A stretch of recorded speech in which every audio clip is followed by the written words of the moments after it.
Yo, Bromandos. So I thought it would be a good idea to make a video explaining why I so often use my channel to rant against the modern movie industry, aka more specifically Hollywood. You know, we got the Oscars coming up, and I will be making a video about that where I'll be on camera, but until then, here's a video on why I actually care. So as some of you may know, I did graduate from film school. Yes, it's okay to laugh. You know, obviously I'm not quite the same person I was back in my early 20s. But I'd always been passionate about the subject. And the subject I'm referring to isn't really movies themselves. Now, movies are cool, but they're not necessarily better than any other form of artistic medium. It's not the process of filmmaking itself that I've always found enthralling, although movie magic can be quite fascinating when it involves more than a green screen. The subject I'm passionate about is storytelling. You know, when you stop to think about it, you know, how much of our lives, how much of our culture is shaped by people's need to constantly consume stories, consume narrative. You know, we don't just watch movies for it. You know, we watch TV, watch the news, read books, magazine, YouTube videos. In a way, YouTube videos also tell stories, you know, even the live streams. And before we had these things, people obviously read more, but they also listened to radio.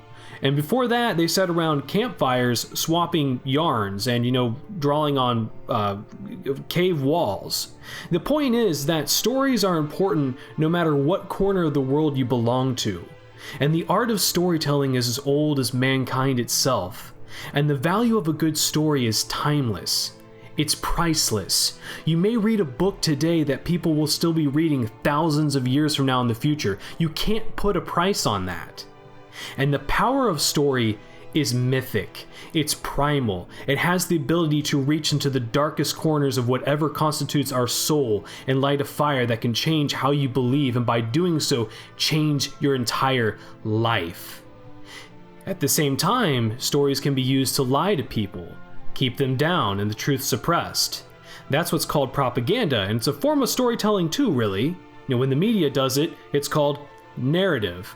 But anyway, the art of storytelling has the power to shape and influence lives and bring people together, which means it also has the power to shape culture and worldviews. And that's powerful stuff.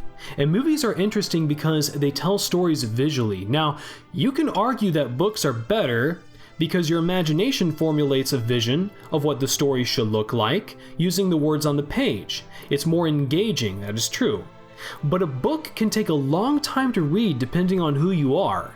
And a movie can be watched in a couple of hours, unless it's, you know, like the special edition of Return of the King or something. But that's besides the point too. You know, storytelling can be powerful stuff, and when told visually, a story can be shared worldwide. And the problem right now is the quality of storytelling coming from Hollywood movies is really terrible. You know, some people say it's been bad for nearly 20 years since the millennium, and there's some truth to that, but really it's only after the year 2010 and really in the last couple that it's just this last decade where they seem to have taken just a sharp nosedive into hell. And if you think about it for a moment, what really separates a good film from a bad one? Well, of course there's special effects and editing and direction and acting. You know, of course there's all of that stuff. But even if all of those departments were perfect, they wouldn't be able to make a good film out of a bad story. It's like building a house. If the foundation sucks, it's coming down. And when you watch a lot of movies now, the reason they're bad is because the story is just not there. The writing is often very shallow, it's devoid of nuance, which is interesting because if you read anyone's advice on how to write screenplays well, they'll tell you that you have to master the art of subtext. Often people say one thing when they really mean another, you know, that's just human interaction. That's real life.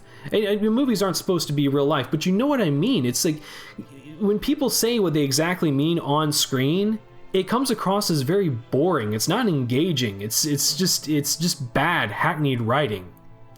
You know, you watch the films that Hollywood makes now, there's just hardly any subtlety about them at all, ever.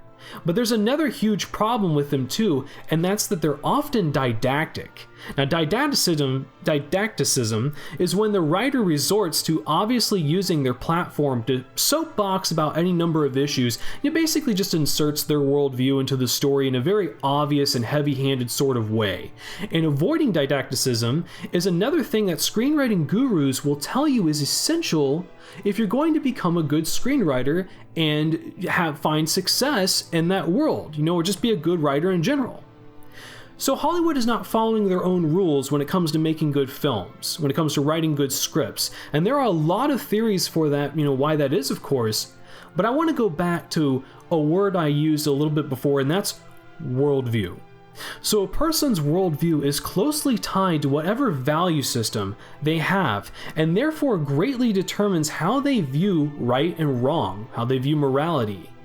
And unless you're completely in denial, it's pretty obvious at this point that Hollywood is saturated with worldviews such as postmodernism, where right and wrong is relative, which can lead to nihilism, and social Marxism, where right and wrong is determined by whoever happens to be more oppressed, and therefore everything is a power struggle and might makes right. What can you accomplish by your violence? That's what makes things right in the end.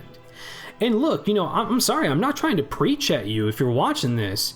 Movies are meant to be entertaining, that's true, but still, it matters if for no other reason than, the oversaturation of one worldview is leading to some really bad storytelling, some really bad films getting made.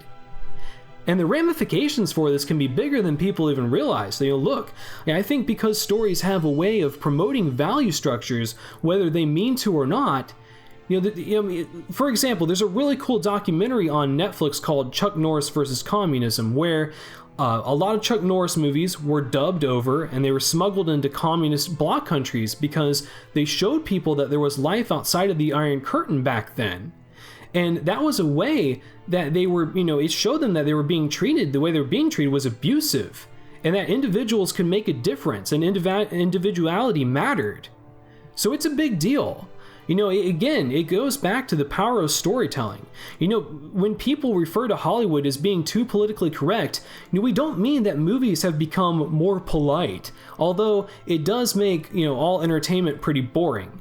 No, we're referring to the fact that movies are adhering to the values of social Marxism, and Hollywood's not doing that because they're terrified of what people on social media might say, but because they're also terrified of countries like China not showing their films, not putting it in their markets.